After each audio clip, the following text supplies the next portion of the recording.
Hey guys, Be Twice here. Today is Saturday, July 17th, following a crazy week in the market. Obviously, trying to figure out here whether or not have we topped or where are we going. Today we're going to be taking a look at FANG and Microsoft. So obviously, big tech's going to be reporting here. Um, I don't know. I don't think any of them are reporting this upcoming week. I think most, if not all, that I'm going to be covering today are reporting next or 2 weeks from now. Netflix might be reporting this week. Um, and then I think NVIDIA might be a few weeks out. But either way, I threw NVIDIA in here too, just because I like it as a tech company. So I figured we'd go over all this. So we're going to start by looking at Facebook. Um, so Facebook, what I'm seeing is that we've topped for our wave three prematurely from where I thought we were going to top for wave three. I expected our wave three to be somewhere up here, and then ultimately we'd pull back for four, and then rally for five, and then five would take us somewhere closer to 400. Based on the price action that we saw late in the week, I'm thinking that pretty much most of tech, what I was seeing, top for wave three prematurely from where I originally thought they were going to top, and that they're in the process of pulling back for a four. Um, I do not think the top is in. I'll do a video on SPY and QQQ, and this is exactly why when you get up here in these top levels, I've been talking about how hedge is important. And how taking profits is also important, or staying with cash, so that when you see dips to buy, you can buy dips, or that you're risked appropriately. I was talking about those things because obviously I knew once we got high up into these levels, even though I do think we'll catch some support and go higher, that I knew that there are some drops looming and it's going to be very choppy. And if you're not careful, you can get blown out. So with that being said, let's look at Facebook. So what I'm seeing is that we're trying to finish off this white wave five. We bottom for four here, and we're going up for this white wave five. So what we had was we had a five wave move up for one. We pulled back for two. We went up for three, so this is where I'm seeing as our three. I thought we were going to have a really extended wave three, which ultimately appears I was wrong. It looks like we've topped for wave three and we're in the process of coming down for a four. So what I'm seeing is that we've pulled down for A, we've popped up for B, and now we're in the process of going down for four. So this is going to be the bull count. On all of these, I'm going to go over the bull and bear. So this is the bull count. It's what I'm favoring. What I'm seeing is that we're coming down from C and we're going to catch some support here, and ultimately we're going to rally up for this wave five. Because of big tech earnings coming up, I do not think that the top is in. I still think we're going to catch some strength, and I still think that these dips are a buy, especially on big tech, at least over the next couple weeks before we really do find our top. Now, with that being said, I'm looking at somewhere between 342 and 332, so we could still end. Obviously, we're past the 342 now. Um, we could still have a drop on Monday early next week, but I think it's going to get bought up even if we do drop. So if we drop on Monday, I would recommend buying the dip, and I will be buying the dip. But obviously, I want to make sure that I'm hedging, and that I'm not over risking in case we have top. Because what the bears are saying is, hey, no, that this white five already has occurred. It's here. So the bears are saying it's there, and that we're in the process of an impulse down. We have a one, a two, and we're going to go down for a three, a four, and a five. Then we'll have a slight pop back up, and then we'll have another five wave move down, taking us somewhere into this range, somewhere between 320 to 282. So if the market has top, Facebook could go significantly lower. So that's why you want to be mindful of that. Even though earnings are coming up, that's why I'm favoring the bull count on this. One other thing to be aware of, which kind of shows us that a bounce is near, which makes me think it's probably going to end up being Monday. If not by like midday Monday, we might see a rally if we sell off at open. Is we're starting to see a bullish divergence on the RSI. So we are making new lows, and the RSI here is not making new lows as well. All right, so that's Facebook. Let's look at Apple. So Apple has had more call premium coming in than pretty much any other stock in the market outside of puts pretty much all week. Um, the rally's insane. Um, the one thing that is getting concerning on this one is the fact that we were seeing the bearish divergence, which kind of told you that there was a drop coming. So I was long Apple. I had a bunch of call positions, and pretty much a lot of this rally up, I was selling into the strength and then buying my positions back on the weakness. And the reason I was doing that is, when you're going vertical the way Apple has, it's not sustainable long term. At some time, you're gonna have a pullback, and when you know that, when you're having these plus, if you're going up 2% on a given day and you're holding call options, you're going to be making a lot of money on those options. The very next day, all it has to do is pull back 0.5% or even go flat, and you're going to lose because of the volatility is going to drop, and obviously the expectation of how high it's going to go is going to go down. So with that being said, I was taking profits during the entire rally. I'm still long Apple, and I still expect it to go higher. But originally, I saw us peaking for this wave three around 155. I'm not seeing that anymore. I think we peaked here at 150 for our wave three, and now, just like with the rest of most of big tech, we're pulling back for our wave four. I think this wave four is going to end up being a shallow one because earnings are coming soon, and because we're talking hundreds of millions of dollars on calls on Apple. I know a lot of that can end up being retail because a lot of people are really high on Apple. But at the same time, if you look at some of the volume and some of the premiums, and some of those contracts are a few $1 million placed on calls, that's not retail. Those are hedge funds and institutions that are making those bets. And it has to be hedge funds, obviously, because mutual funds and stuff can't buy calls. So when you see that, you do expect that Apple's going to be catching some support here soon. The RSI is getting pretty low, so we're getting poised for a pop. The question is where's that pop going to be? I see it somewhere in this ballpark. It's a pretty big ballpark because I don't know how the beginning of next week is going to play out, but ultimately I do think that come earnings week or slightly before earnings, we're going to get a pop up. That's going to take us up for our wave five. I still think that our top on Apple is going to be somewhere around 160, but that's going to really depend on how good they do at earnings. If their earnings report is very good, then I see us going up to 160 before the market tops. But if it's not good, we might top just above all-time highs of where we just touched this week. So I do like the dip buys on Apple, and I still do have a position in Apple, and I will be holding this one through earnings. Um, the Bears, so the Bulls see it going up to like 160. The Bears see it just that we already peaked. This was already our purple wave five peak, and we're in a three wave move down. We're going to see another three wave up, but ultimately we're not going to break all time highs, and we're going to get rejected. We're going to head lower, and we're going to just. I always draw these like red lines for the bear price target. Obviously, I'm not drawing all the zigzags and everything, but either way, we should still see some kind of pop out of here, and then we'll get rejected to the low side. So if we already topped. The Bears are going to see us come back and test this trend line. So somewhere depending on how long it takes us to bleed out, somewhere in the 120 ballpark. If that does happen, that will be a great dip buy on Apple because I don't see it going back down below this downtrend line without a serious market correction. All right, so let's take a look at Amazon. Amazon's another position I am long. So I did not expect Amazon to go this low. So I kind of got bled out here at the end of the week. And then, apologies for all the drawing on this, but I'm going to try to explain it all. So basically, what I'm seeing right now is that we topped for wave three prematurely. I saw wave three actually going into 3800s. We almost got there. We got to 3770 and then we got rejected. So here was our wave three top.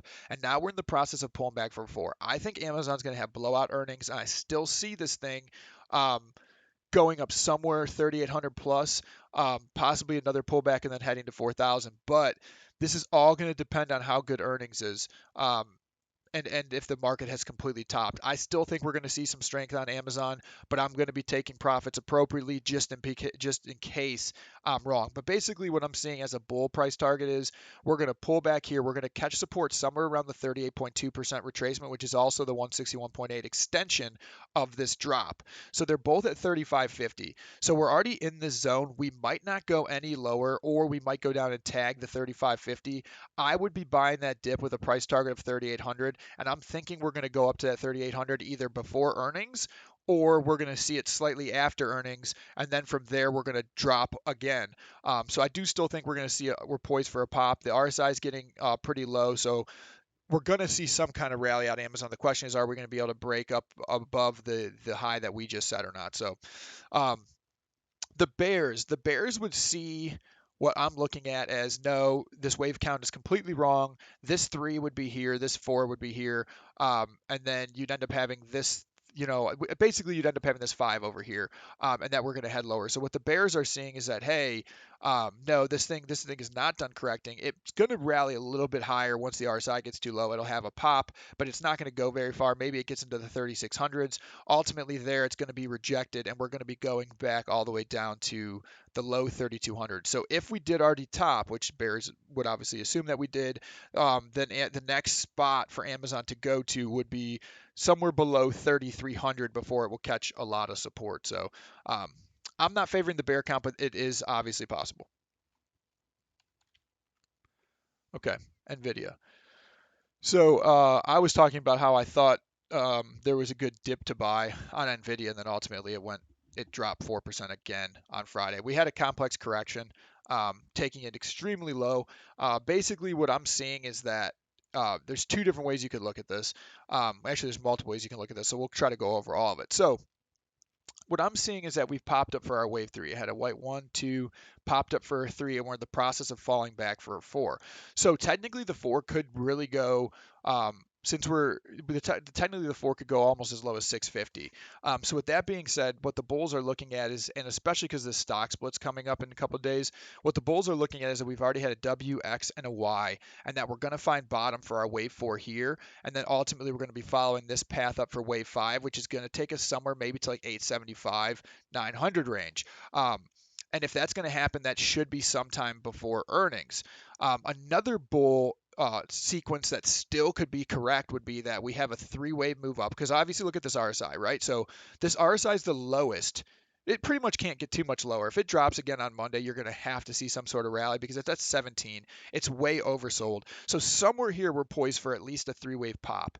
But even another valid bull count would be that we pop for 3 waves, pull back to the 690 range to catch support at the 50% and then rock it up, because what that could be is a W, X, Y, X, Z correction. This is an 11 swing correction. So that could still be a bull count, and then ultimately from here we'd still rally, and we would break above this wave 3 price target for our wave 5. So maybe we'd end at like 850. It'd be a little shallow. It won't go as high as the 900 if we bottom here at 723. But either way, that is another valid bull count. So now what the bears are looking at is that we've already topped. And that would mean that our wave 5 is actually here. This was our 3, so we had a 1, 2, a 3, a 4, and here's our 5. And what the bears are looking at is that, yeah, since the RSI is so low, yeah, of course we're going to get this little bit of a pop back up to the upside, but it might not even go that high. It might not even hit 800. It's going to be shallow, and then from there it's going to get rejected. It's not going to catch support at the 50%, and if it does, it's just going to be another shallow 3 waves up, and then from there it's going to break to the downside. The bears see this thing ending around 600. So be mindful of that this is definitely still possible. This is my least favorite of these 3 different things that could happen, but all of these scenarios are valid, and I do have a position in NVIDIA. I am long shares, and I don't plan on ever selling them, and then I also have some options that I've been buying on this dip, because I am seeing it go back to this 800 level regardless of bear or bull. So this is where we really want to be mindful and take profits, though, is because there could be a huge rejection that happens up in this 780 plus range. All right, so let's look at Netflix. Okay, so Netflix, what I see happening, and it's a good chance that it's going to be earnings that does it, and I'm really hoping it is, because if Netflix has really good earnings, we should probably see a lot of tech rally. Netflix is still going to have a little bit more downside, I think. The RSI still hasn't broken the 30, so I do still think on Monday we probably see a little bit more downside. We've only tagged the 61.8% extension so far. So with that being said, what I'm seeing is a 1, a 2, a 3. So we have this 3 here, and then we pulled down for an A, we're up for a B, and we're coming down for our C. So the question is, where's our C going to hit? Technically, we've already checked the box where the C could have already hit at this 527 range. But generally, I'm favoring this 100% extension more. So somewhere in this range, whether it's 522 or something, is where it's going to catch support. So if Netflix does go lower on Monday morning, I think that dip is a buy, especially if you can get it look closer to the 517, the better. But ultimately from there, what I think is going to happen is it's going to rally back towards all-time highs. I don't know if it'll get to all-time highs, because I think at one point Netflix popped above 580. But with that being said, I do think we will see another 5-wave impulse to the upside, especially if their earnings are good. Now, Bears. The Bears are like, no, the earnings are going to be crap. Maybe we get a rally out of here pre-earnings for people betting on it on earnings, and we'll see a 3-wave move to the upside. But ultimately, no, the earnings are going to be bad. It's going to come tumbling down, and it's going to be coming down here somewhere. So the Bears say that this thing's already topped, and if it has already topped, then we won't find bottom until we get back to this about 480 range. So I still like dip buys in Netflix, and I still do think there's more upside. But with earnings being um, on Tuesday, I believe, there is some risk with this one. All right, so Google actually showed some strength, and so did actually Microsoft, which we're going to go over here in a second as well. So Google showed some serious strength here on Friday. It closed only down 0.03%. So out of all of them, this and Microsoft are the ones that I'm most convinced are poised for a pop higher, because they didn't bleed out as much as other big tech. So what I'm seeing is that we're working on this blue wave 5, right? So either the bears say we've topped here, the bulls say no, we haven't. What I'm seeing is we had a 1, 2, a 3, and a 4, and then we popped up for a 1, and we're in the process of pulling back for this 2, and we're going to end up seeing a 3, 4, 5 move to take us to all-time highs somewhere in the 2600 range. So this is the count I favor, and I do think that these dips are a buy if we go any lower. We might have already bottomed, but I do still think that if we do bleed out again on Monday, which I think we may, at least at open, that somewhere if we can get in this, the low 25s, 25.13 or a little bit lower, that's a great dip buy because I do think that this is going to go to 2600 range sometime either after earnings or right around earnings, and then that will be our top. With that being said, the bears are saying no, that this blue 5's already topped. It's topped here. It wasn't an extended wave 5. It was a 1, 2, 3, 4, 5. And then since we've already topped here, yeah, we still had some strength that we were showing on Friday, but ultimately we're going to bleed out, and the rest of the market's going to bleed out in the coming week. We're going to come down here, and ultimately we're going to pull back for our red wave 2. This is an impulse we've been working on for probably 6 months or so. But either way, the bottom, if we've already topped, is going to be somewhere around this 2200 range. All right, so Microsoft. So Microsoft's another one that showed some serious strength. The only thing I didn't like is that we're seeing the negative bearish divergence on the RSI, but there was a lot of big positions placed at open on Microsoft calls. I think it was millions of dollars right at open. So there were some pretty big people betting on Microsoft for the upcoming future. It might have been an earnings gamble that they were just buying time on. I don't know, but either way, there was a lot of money that chimed in from Microsoft, which was eye-opening for me. So with that being said, what I'm seeing is that Microsoft's only working on a wave 3. So during the next correction, Microsoft is going to show strength, and this is my take on it, is that we've gone up for a 1, 2, 3, 4, and that we're not even finished working on our 5. So what I see is we're going to continue seeing strength from Microsoft, and we're going to pop up for this, our wave 5 that's going to take us up into this like 290 range. We may see it before earnings, or maybe it's an earnings push that takes us there. But ultimately, once we hit this 290 range, I do see us getting rejected back down towards this 270 range. And I think I think this is going to happen when the actual market correction happens, because ultimately, which you guys, if you watch my SPY or QQQ video, you'll see that I do think we're going to head a little bit lower. We could head a little bit lower, but I think it's the ultimate dip buy spot, because I do ultimately think we're going to have one last rally push higher before we blow off top. So with that being said, I do think that this would be the move that happens when we do blow off top, if that scenario does occur. So this is my bear thesis, or my bull thesis is we go to 290 before we see downside on Microsoft. Now, the bears see this thing having already topped, right? So if this is already topped, then we're heading back down to these low 260s. So the upcoming weeks, we'll see what happens, but to go back down to the low 260s, we're talking about like almost a 10% drop in Microsoft. For that to happen, we're talking another at least a few percent to lose in the market. And considering we dropped dang near a percent yesterday and Microsoft barely lost anything, tells me that the bear count is not something I would not be betting on this. I would not be shorting Microsoft. If I was going to short any tech, it would be the weak tech, and not something that held up very strong yesterday in a very bad day. So that's all I got today for the Fang Gang plus Microsoft. So hopefully we can catch some support here early in the week, and we can catch a really face-ripping rally going into earnings before we see the market top out. So, all right, guys, if you like these videos, go ahead and hit a like and subscribe.